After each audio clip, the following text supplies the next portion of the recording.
be talking about communicating health information.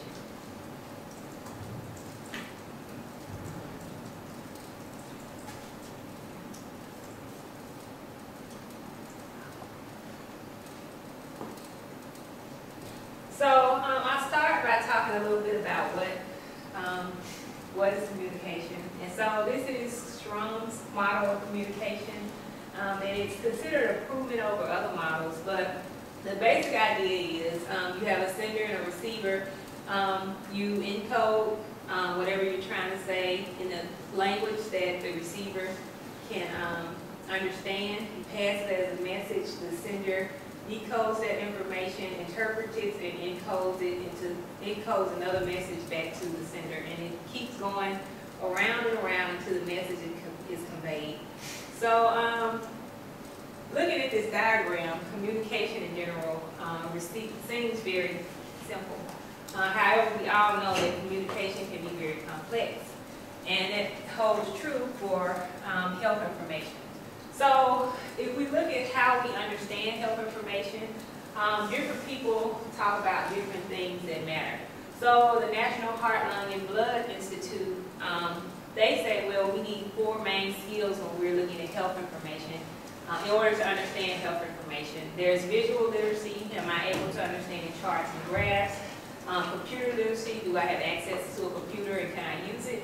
Information literacy. Do I have access to information and do I know what to do with that information? And then numerical literacy. Can I do calculations such as converting tablespoons to teaspoons? And then we have several social factors that come to play. Culture. How does my different cultures feel different ways about different types of health information? The community I'm in, am I 65 years older, am I younger, am I a child? My past experiences. For example, if I am a caregiver for a person with cancer, I might have different experiences that kind of affect how I understand health, that information on cancer. And then age, class, and ethnicity. And then to add to that, we just have the complex nature of health information. Within the world of language, we have this medical language, and they use different medical terminology and medical jargon, and also different terminologies across subfields.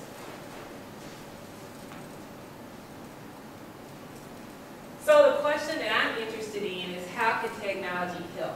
And this is not a new question. There are several different areas out there that are looking at this issue. With the introduction of the internet, just access to health information has helped the problem a little bit. So you can go online and look at things of how to manage your weight, nutritional information, and look up the different medications you're taking. But also in different areas such as social media, they have researchers looking at how different people look up information online and how that might impact the next, say, flu outbreak. And also then you have areas such as natural language processing that's looking at how do I convert this more complex medical jargon into something that is that a layperson can understand. And then last but not least, usability and user experience. How do we design these different applications and interventions in a way that are easy for the target audience to use them? So now I'm just going to talk a little bit about my research and the specific problem I'm looking at. So the issue that I'm looking at is how do we help older adults to better understand over-the-counter medication risk and benefits.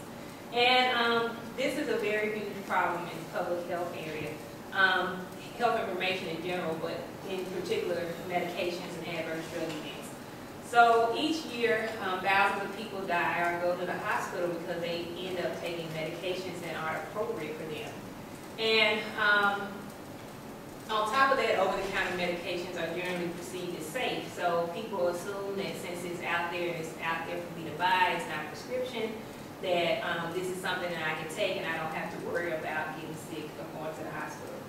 And then I'm focusing on older adults because they're at a higher risk of adverse drug events due to the natural process of aging. As we get older, our bodies react differently to medications.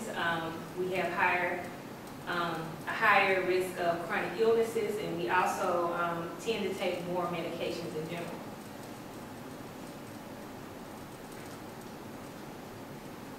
So my research goals are to basically better understand this problem and see what kind of technological interventions that can be designed to help older adults, in particular with this specific problem.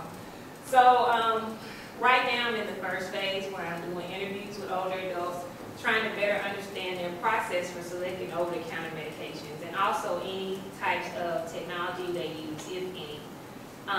And after that, looking at how going in with the older adults to let them use some of my mock-ups and give me feedback on how those could help them in this process. One other thing that I would like to look at is looking at the feasibility and usefulness of some of the current techniques out there. There's a whole bunch of research and information retrieval on natural language processing techniques that can be used to actually translate medical information into layperson information or consumer-based information. So one of the things I'm interested in is, are these feasible in actual consumer health application, and also are they useful if they are feasible? And then coming up with design needs, how should it look?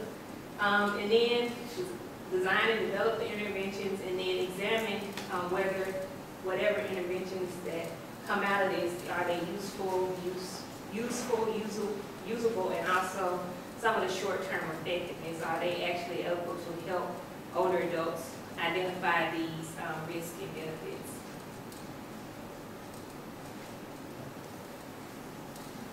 So, thank you. Are there any questions?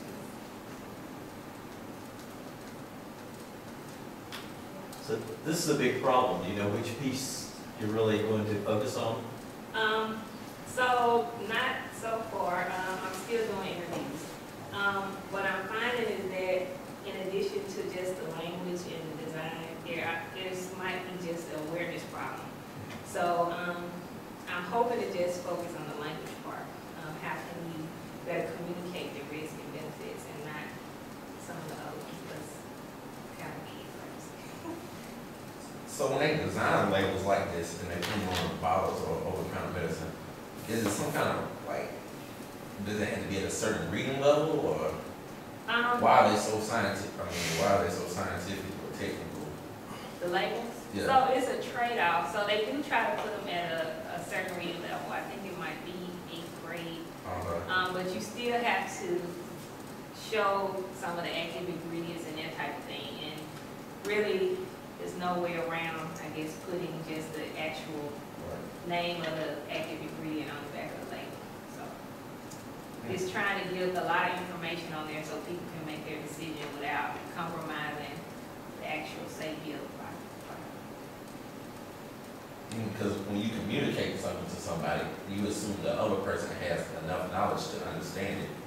So a lot of stuff on the label, you had to have some kind of technical background or know about medicine to communicate the risk. Yeah, and that's actually one of the things I'm finding, because some of the older adults I've been talking to, there's something that they look at because maybe their doctor told them you need to look for this certain active ingredient, but some of them say, well, I want to know more about why I'm not supposed to take it, but then you can't get out of that. Have you found anything about, with prescription drugs, when you get one, they usually give you this big pamphlet, booklet of things that tells you all the risks and everything. With OTC drugs, nothing like that even exists as far as I know. Maybe you get like a little piece of paper that's folded up that has 2 sides. Has there been any work on even adding that kind of documentation to over-the-counter drugs, or is that not kind of what you're looking at? Not that I know of, apart from websites. So right now they offer it on different websites, but that's what one of the things with the language. How can we condense some of this stuff or provide enough for them to be able to make a decision? Is it ever a factor the size of the print on manufacturer labels and stuff? I know for a fact my great grandmother cannot read the labels of medication. It's especially the instructions, the dosage and stuff, and over the counter stuff. It's simply too small to for her Yeah, so that's one of the things I get in most of my interviews is if you could just make the print larger so I can see it. So have you found out that they don't understand, like it's a communication problem, as in they don't seem to understand the labeling, or is it just like an assumption issue where we all kind of have underlying assumptions about medication, so we kind of just don't care? So is it that they cannot understand the labeling? It's, from what I'm finding, these are just preliminary results, it's nothing conclusive. But from the people I've talked to, it's a combination of both. So some people I talk to say, well, you know, why do I need to be concerned about this? It's all on there for legal purposes, so they won't get in trouble. So to me, that says, well, I really don't understand that this might be an issue for me. But then there are other people who like to look up their medications and learn more about them. And then when they try to dig into the material, like going online and reading about them, it's just stuff that they don't understand. And they're finding it's taking too many steps to actually get that piece of understanding. Yeah, this is an area where I think design and technology can really help. What do you think in your research has been a big obstacle in people changing that industry to let, you know, technology and design, you know, help? You mean in general, like my so the biggest obstacle I have had in my research is actually recruitment, because I'm talking about medications, and some people are like, well, do you want to know what medications I'm taking? So that's a sensitive topic, and so some people are skeptical. So just recruiting people to actually sit down and just not talk about their medications in particular, but just the process they go through, that has been a challenge for me.